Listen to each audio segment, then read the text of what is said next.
on, everybody? It's your buddy, it's your pal Spaz, Phoenix, the YWC Reality Check, and this is your preview for Impact. Nope. TNA Hard to Kill 2024. This is going to be a lot of fun, even if it's not any good. And I don't mean that as nasty as it sounds. The return of TNA, the return of the TNA branding, and how everybody laughed about it when they said, oh, we're switching names again back to TNA, it's really weird, because it could be everything and nothing.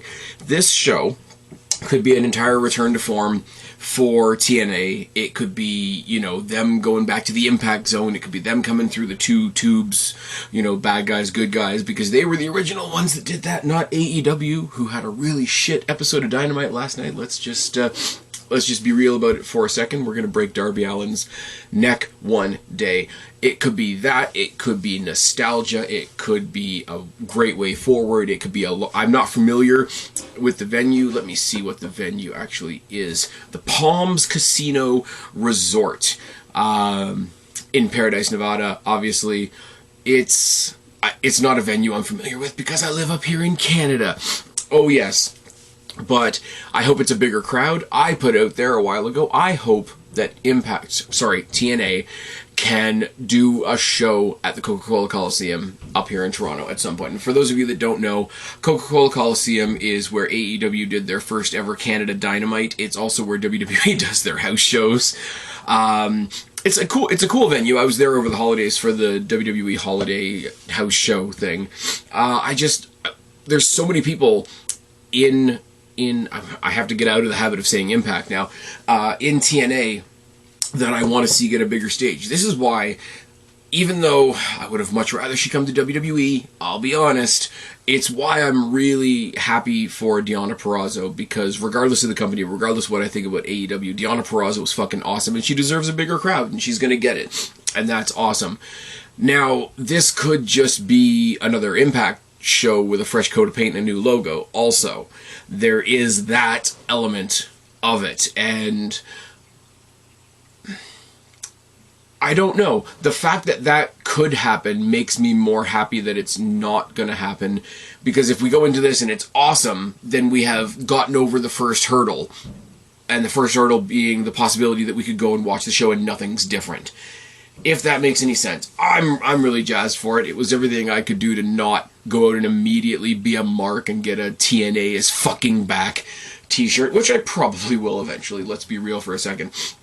But I mean, the card is crazy. It is, much like Impact, TNA is going to suffer heavily from my own Destiny Wrestling, check it off your Spaz Phoenix bucket list, it's fine, bias, because so many of these people I've formed my opinions of sitting front row in the Don Cole Love Arena for Destiny Wrestling shows. So that's going to permeate. And also, they haven't done a weekly show. They've made their announcements online. They've booked some of these matches online. They've done like video excerpts. And as I'm recording this right now, there is a what do you call it? A preamble show. Instead of doing a weekly episode of Impact, which is going to be the name of the weekly show now, I think, they're doing a preview for this instead, which means we don't know what TNA Impact weekly show looks like yet, which is cool.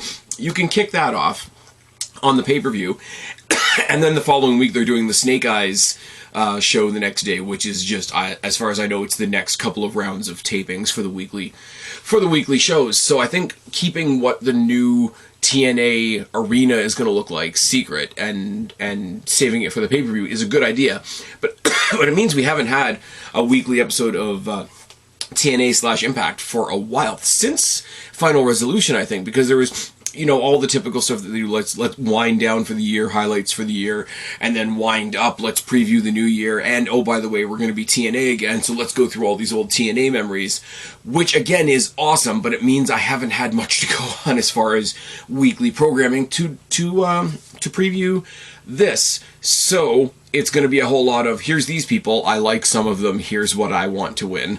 The announcement was made a couple of days ago that AJ Francis, formerly known as Top Dollar in WWE, is going to be there alongside DJ Woo Kid, and they're going to be premiering their music video We Outside, and the S is a dollar sign. Isn't that clever?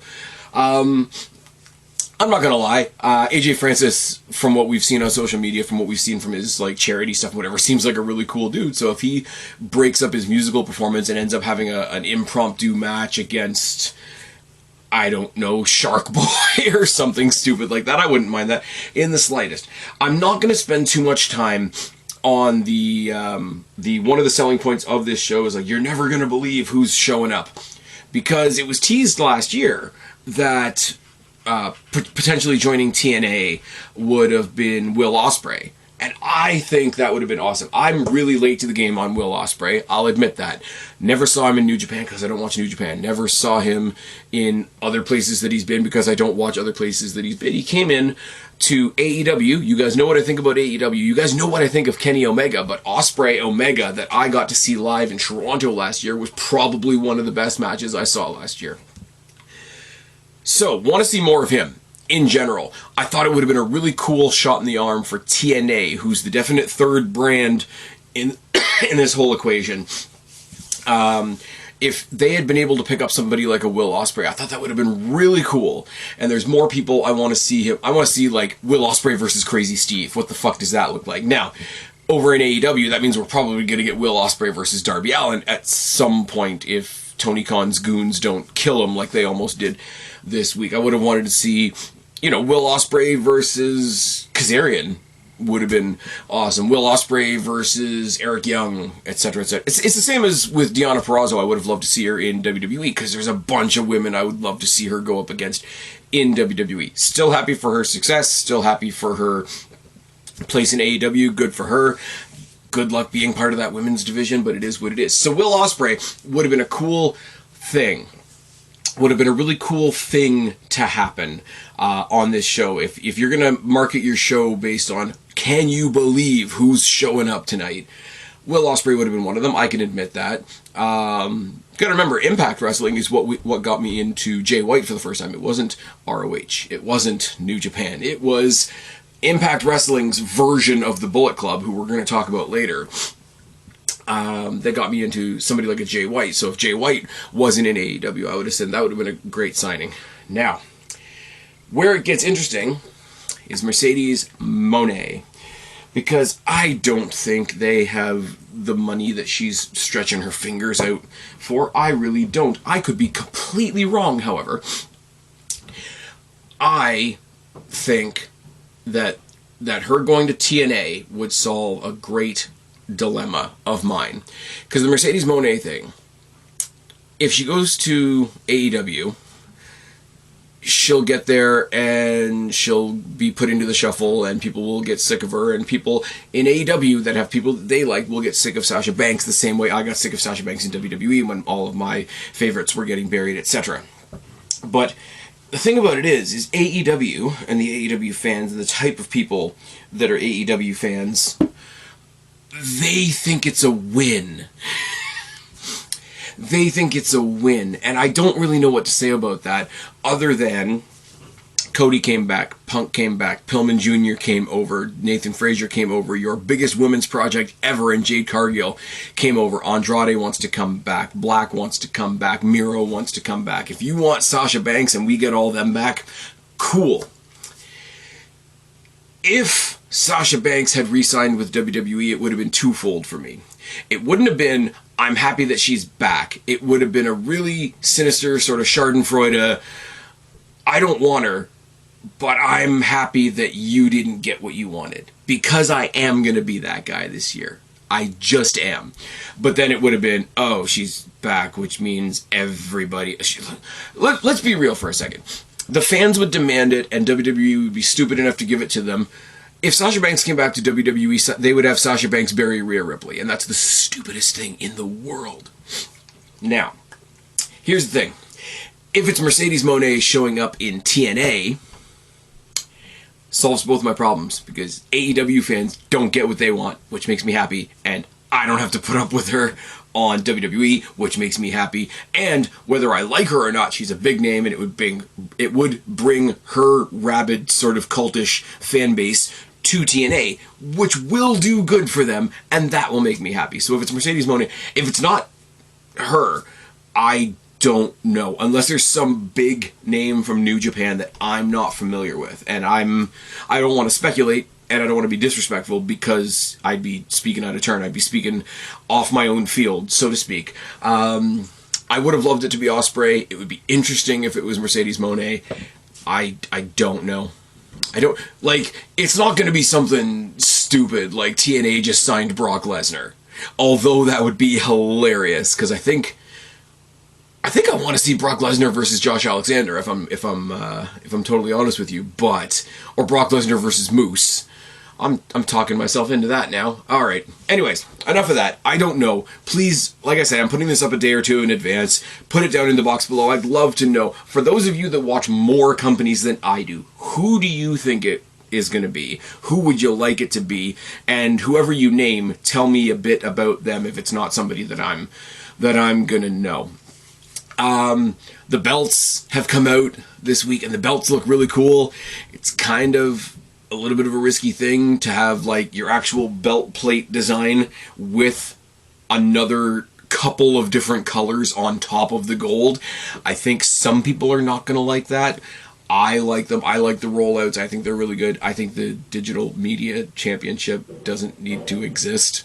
I'll just put that one out there right now. But Tommy Dreamer and Scott D'Amore making jokes about how Tommy's gotten a little bit chubbier in his old age and he needs the belt extender, and we can get it from TNAmerch.com, was a little bit of fun.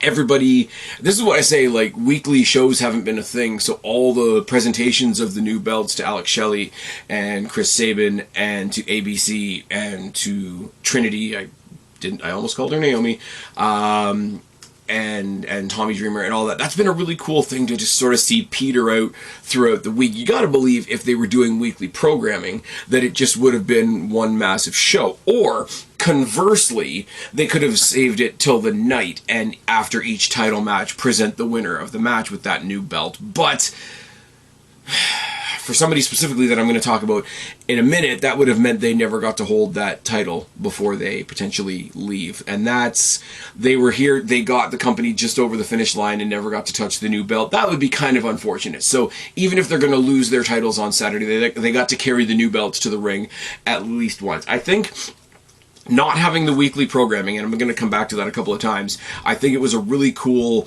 today we're going to obviously they started with the X Division, and then I think they did the tags, and then they did the digital media, and then they did the world, and the women's tag, throughout the week leading up, and it's a cool little way to advertise the pay-per-view without actually talking about the pay-per-view, because they just put the hard to kill tag at the end. So we've got Top Dollar performing some musical stuff. We've got a big magical announcement of somebody new that's on the roster. We've got new belts. We've got new branding. We're going to see what a TNA show looks like in 2024.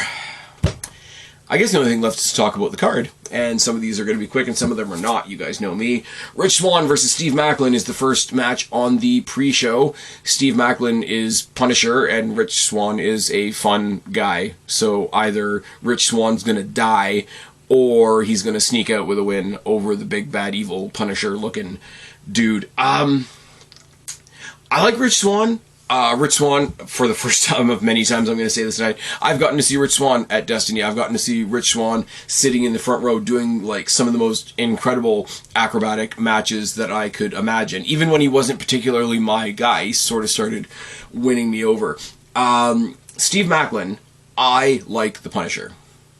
I like Marvel Netflix, John Bernthal Punisher, and Steve Maclin doesn't even hide the fact that he's trying to be that in wrestling. So if he just goes in there and smokes him, that'll be awesome. If Rich Swann gets to do some really cool, aerial acrobatic type stuff, because I don't think Steve Maclin's exactly a high flyer, that'll be fun too. It'll be a nice feel good, especially on the pre-show. They do like to give you, on most shows anyway, they do like to give you some feel good stuff on the pre-show to get you amped up for the show, which might tilt it in Rich Swann's favor, but I'm an asshole, so I'm going to go with Steve Maclin on this one.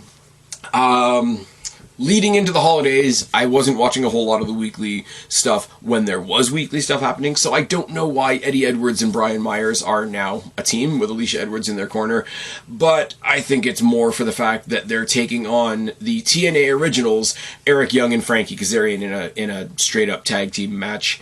To have this be the return of TNA and have a tag team of TNA originals and that be the focus of it, and to then stick it on the kickoff is kind of a mixed message. It's a no-brainer here. Eric Young and Frankie Kazarian are going to win. I'm sure Alicia Edwards will try to get involved, and that will have almost predictable results. But, I mean, Eric Young, Frankie Kazarian, they're TNA originals on the return of TNA show. I'm hesitant to say this because AEW just did their Dynamite Homecoming at Daly's Place, which was really shit, need I remind you. But this kind of is TNA Homecoming. So if you want to do the Homecoming for TNA, you got a tag team match with the TNA originals. It is what it is. It's I would compare it to when WWE did the stupid NXT 2.0 stuff, and then they did War Games with Team 2.0 versus Team Black and Gold, and it's like you're broadcasting the conclusion there, you know. It is what it is. The last thing, and as I say, normally a big point of discussion, excuse me, a big point of discussion on most pay-per-views is why would you have a title match on the kickoff, but it's the Digital Media Championship, and I just couldn't pretend to care. I like Tommy Dreamer, I like Crazy Steve, I think they're going to do some fucking crazy shit in the realm of, yes, this is on the kickoff, but you still need to watch it. There's a lot of space in a lot of people's hearts for Tommy Dreamer, where he can kind of do no wrong, and Crazy Steve is going to play on that with whatever sadistic thing he does. I believe that Decay have broken up Crazy Steve, Black Taurus, and the Dead Girl dolls, or whatever they were called. So I think it's just Crazy Steve on his own. Maybe he's playing heel. I mean, he's playing situational heel because his opponent is Tommy Dreamer. But with respect, I don't know how much longer Tommy Dreamer is going to wrestle. And that's the nicest way I can say it. Crazy Steve taking the Digital Media Championship. Now, they've gone a lot of different ways in TNA / Impact / GCW / Owl Wrestling, or whatever the hell it was for a little bit there, right back to the beginning. Like, the X Division title used to just be the X title. Could Crazy Steve take the Digital Media Championship and turn it into some kind of hardcore title? I would love to see that. I would love to see, on a night that's going to be full of, we're starting a brand new chapter here, could he refashion the belt into something that it wasn't before? Because the Digital Media Championship is nothing more than Zack Ryder's Internet Championship actually brought to life. And it never really... I know why you can't have a TV title in TNA, because they don't broadcast on TV. They broadcast on stream, or they broadcast on Fight, or some people have to get it on YouTube Live and all that kind of thing. So they're not on TV, so this was their version of that. But it just sounds cheesy. It sounds like something somebody would have done in the early 2000s when they were just wrapping their head around what the internet is. And that's bad. And even though it's TNA or Impact or whatever negative things you want to say about that company, that's not a good look for them. Part of their appeal is the fact that there's been so many times and so many iterations. Bischoff came in and Hogan came in, and they got rid of the six sides, which apparently they're gonna not bring back, which is fine because apparently it hurt the wrestlers. That's a good reason to not bring it back. But Dixie Carter fucks it up, and Eric Bischoff fucks it up, and Hulk Hogan, don't you dare say anything bad about Hulk Hogan, brother. Say anything good about Hulk Hogan, brother. I mean, but there were so many mix-ups, and they were a punchline for so long, and then gradually you had to give the whatever the company was called at the time, you had to give them credit for just not dying. Like, I hate to put it like that, but it's absolutely true. And then they did the Digital Media Championship. If they had just gone with, like, the way that AEW has the TNT and the TBS title, they could have just had, like, the Fight title, like FITE, like where you stream the pay-per-views and whatnot, and it would have been fine. It's just it's awkward is what it is. So I can't wait to see the match. I almost wish the title wasn't attached to it so I could just say, hey, it's Crazy Steve and Tommy Dreamer. Like, that would be better. First one listed here on the main card is a Fatal 4-Way for the TNA World Tag Team Championships. It is Ace Austin and Chris Bay, who are the champions, taking on the Rascals, Zachary Wentz and Trey Miguel, taking on the team that formed in the Don Kolov Arena right before Trent Seven signed his TNA contract. It is Speedball Mountain, Speedball Mike Bailey and Mustache Mountain Trent Seven. And they are also taking on the debuting Grizzled Young Veterans. I love the Grizzled Young Veterans. I only ever saw them in NXT UK and NXT. And then in NXT they became the Dyad with Joe Gacy, and we really don't need to talk about it. But, I mean, there's history with them and Trent Seven, obviously. The rest of them, these guys are just going to come in and brawl and rip somebody's face off. So to see a team like that going up against a team like ABC and the Rascals, who are like the high-flying, new generation, hybrid, whatever you want to call today's style, is going to be a lot of fun. I'm going to go out on a limb for this. Oh, by the way, I'm thinking Crazy Steve's going to beat Tommy Dreamer for that championship. I'm going to go out on a limb and say Grizzled Young Veterans win the tag titles. On most of the promotional material, they're just called the Grizzled Young Vets. So I don't know whether that's a copyright thing or whatever. Even on what am I on here? Not Instagram, Wikipedia. There we go. Even on Wikipedia, they're referred to as the Grizzled Young Veterans. So I don't know whether that's a thing that TNA is trying to do or a thing that they have to do because maybe somebody else owns Grizzled Young Veterans. But I'm picking them to win. It'll be good. Josh Alexander is taking on Alex Hammerstone, and I have no idea who Alex Hammerstone is. And Josh Alexander was the Destiny Championship for the bulk of my tenure as a Destiny wrestling fan. I watched him beat Pete Dunne for it. It was awesome. I'm going to go with Josh Alexander more so by default, just because I don't know anything about Alex Hammerstone. It's one of those, this is my first time seeing him situations. So, again, this is where I reach out to you guys. Put it down in the box below if you're watching on Rumble or on YouTube. And if you're listening to this on all the many, many, many audio platforms that I've got, find me on X at Spaz Phoenix and let me know who Alex Hammerstone is. Not taking shots at the guy, just don't know who he is. We have an Ultimate X, but it's a women's Ultimate X to determine the number one contender for the TNA Knockouts World Championship. It's Giselle Shaw, Xia Brookside, Jody Threat, Tasha Steelz, Alicia Edwards, and Danny Luna. Giselle Shaw's alright. Xia Brookside I really liked in NXT UK. Tasha Steelz I think is awesome, like attitude-wise, her presence is great. Alicia Edwards may or may not be distracted by her involvement earlier on in the night with her husband in his tag team match. And Danny Luna, I know, is part of Subculture, but I've only seen her wrestle, like, once. So, once again, Destiny, check it out for Spaz Phoenix Bucket List. It's fine. I'm going with Jody Threat, because Jody Threat is really fun, really awesome, and probably made for a match like Ultimate X.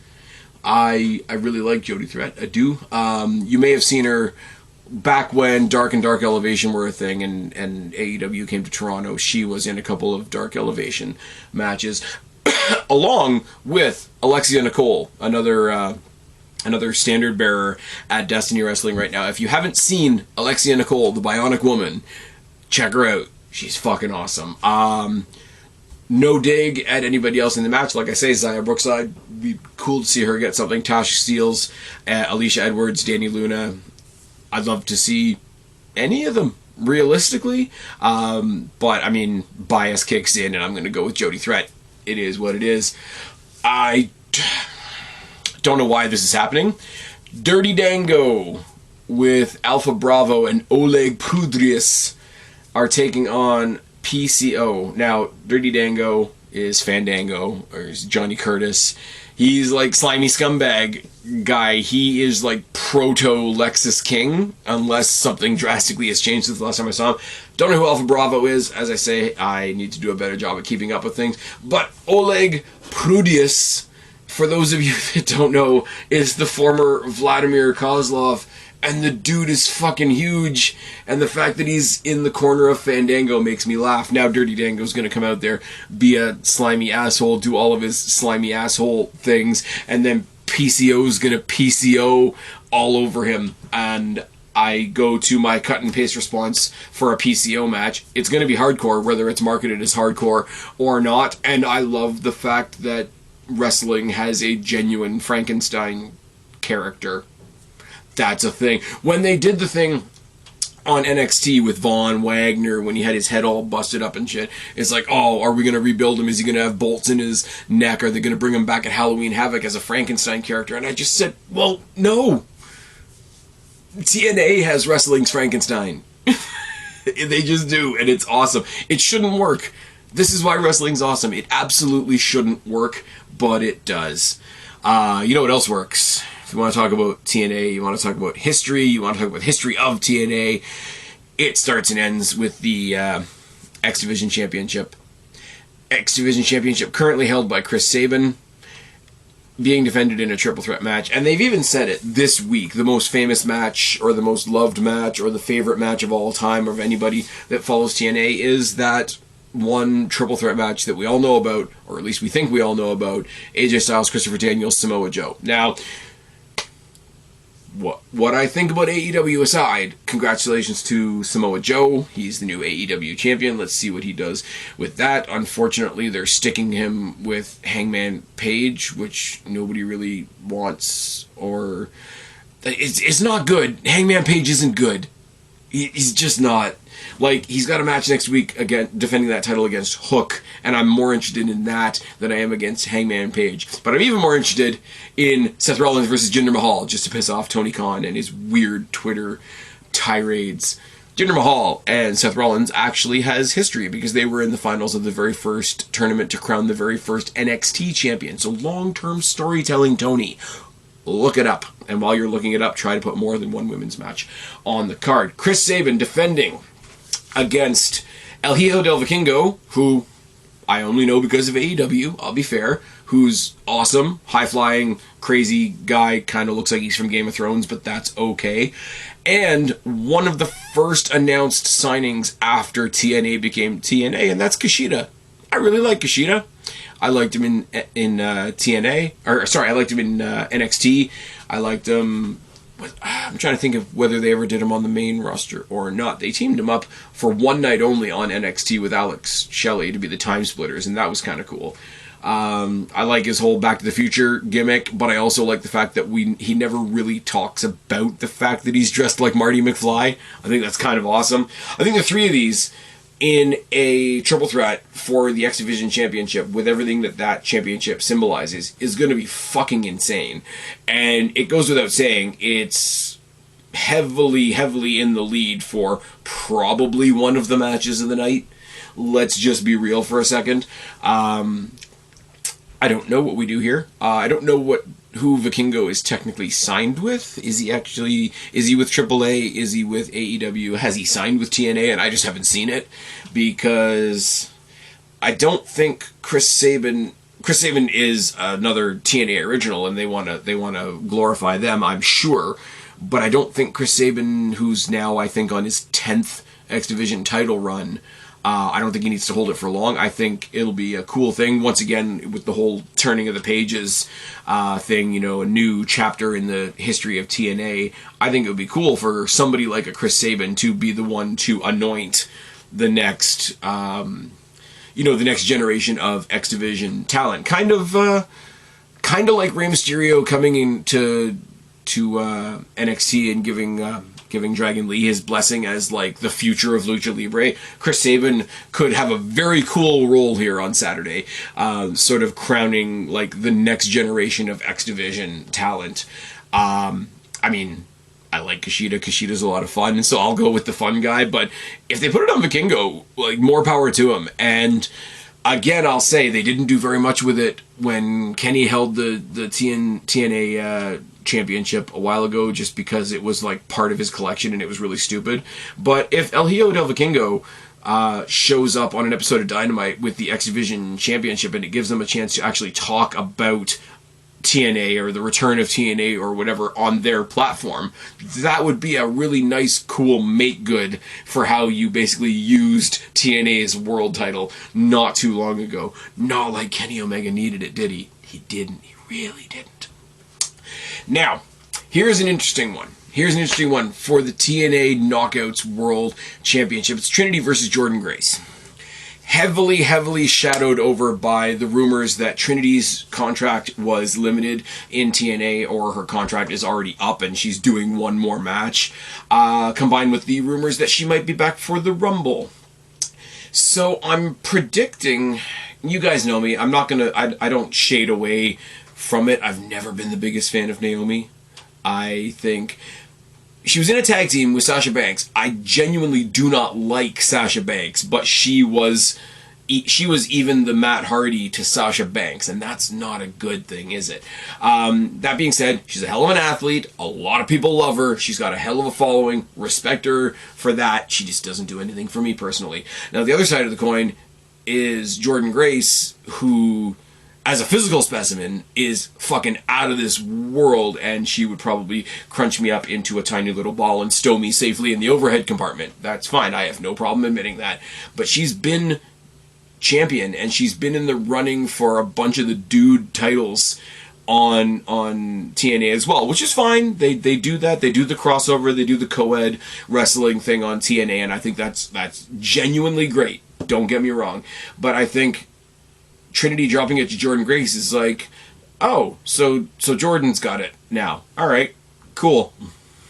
Like, I don't think there's an exciting win here either way, because if Trinity retains, she's probably dropping it to somebody the next night at the taping or something like that. So that's like, okay, so we've postponed the inevitable slightly. Now, if she held on to it and then dropped it, as I say, to somebody like a Jody Threat, or a Zaya Brookside or a Tasha Steelz, then yeah, there's a story there. But I feel like it's like, okay, Trinity didn't lose it yet, or she did lose it and Jordynne Grace is taking another turn with it. I'm sure the match will be great. Trinity's really athletic. Jordynne Grace is a fucking powerhouse. She basically has rip-off Scott Steiner music, which I'm all here for. Her husband's a little weird. We don't need to go there. He's not on the card. It's fine. But there's no exciting outcome here either way. And Deonna Purrazzo's not on their roster anymore, so I really don't know where they're going from here. I'm sorry. I hate to be down on it, because it's like, oh, you know, Spaz is excited about everything except the women's match, eh? I'm like, well, I don't know what to tell you. I'm excited about the women's Ultimate X match. It's all good. Yeah, I don't know. You guys got to tell me what you think of about that one as well. Are you behind Trinity? Are you behind Jordynne Grace? Are you waiting for Trinity to show up at the Rumble as Naomi? Does that tie into the Sasha Banks stuff? Is it a case of maybe Trinity's leaving and Sasha comes in? Who knows? I'm pretty sure there'll be a ships passing in the night moment if that does happen. And like I say, that'll be cool for some people. And don't get me wrong. Let me say it right here, right now. There's people that I'm not down for. Like Sasha Banks, the Young Bucks, Kenny Omega, Trinity, whatever. They're not for me, but they have cult-ass followings out there. And when something happens for them, it makes you happy. I'm happy for you. I ain't in it. That's all I'm saying. Alex Shelley versus Moose is probably the main event for the TNA World Championship. Oh, sorry, I should have said Jordynne Grace is getting this title shot because she won the Call Your Shot gauntlet match not too long ago, and Moose is cashing in his Feast or Fired briefcase against Alex Shelley. I think this is going to be more the case of Alex Shelley's really fast, Moose is big but he's slow. I don't think there's any reason why we need to put that title back on Moose. He had the title for quite a bit. Remember when he was holding, like, he couldn't get the Impact Championship as it was at the time, so he just carried around the old TNA belt, and then he did win the Impact title, so he carried around both of them, and that's why Kenny Omega carried both of them, and the AAA seatbelt looking thing, and the AEW Championship. Fucking put it all in the bin. Put it all in the bin. Alex Shelley has that new TNA World title. It looks great. I'm really, really happy for somebody that I saw, I don't want to say stuck, but sort of relegated to the X Division, relegated to the Tag Team Division. I didn't predict seeing Alex Shelley as the world champion. I'm not going to lie. I'd like to see how that goes a little bit more. Kind of the opposite of how I see Chris Sabin. Alex Shelley versus Chris Sabin is going to happen at some point, and it's going to be the Motor City Machine Guns explode. Maybe we do that. Maybe come back to Toronto and do that. Maybe come back to Toronto and do that in the Coca-Cola Coliseum in front of a huge-ass audience that these stars deserve. This is what I say. Even the ones that are not particularly for me, like your Giselle Shaws and your Jordan Graces and your Trinities and your... I'm sorry, but Brian Myers, there's a couple of other, like, even the ones that are not for me, like, they're still great fucking talents. And I stick to my initial thought of, I want to see the size of this crowd on Saturday. I don't know this venue that they're at. I'm going to look up once again. The Palms Casino Resort. I don't know how many people that place holds, but I hope it's more. They did Rebel here in Toronto, which is basically a club where they put a ring in the center. And that was a lot of people to fill a club, I suppose. And then they did the Don Koloff. And like I say, Don Koloff is the home of Destiny Wrestling. But it's not a big place. And I say that with every ounce of respect in my body. I would love to see TNA come back to Toronto. I would love to see them fill the Coca-Cola Coliseum. And I know that sounds weirdly specific for me to keep saying, but I really hope it's true. Hell, I would love to say Scotiabank Arena, but step one, step two. You know what I mean? This is a really cool sort of turning point thing. They've gone back to being TNA. What does that mean? Does that mean they're bigger? Does it mean they're better? Does it mean that the show is going to be as flashy as those new belts? Does it mean they've got a brand new talent? And maybe they are somehow going to steal Will Ospreay from AEW. Maybe they are going to get Mercedes Moné in there, and a lot of other people that are not me are going to be really happy.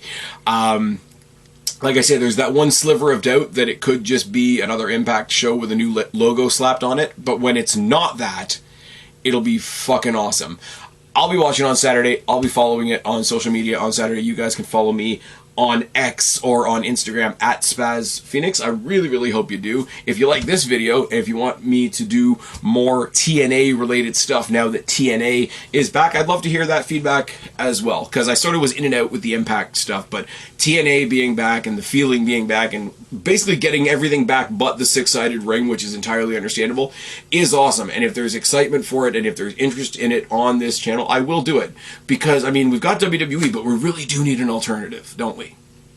I've been Spaz, your YWC reality check. Subscribe up there, talk down there, start a conversation, keep all these conversations going. Don't be a stranger. I'll talk to each and every last one of you later, but for right now, I am tagging out. Bye, guys.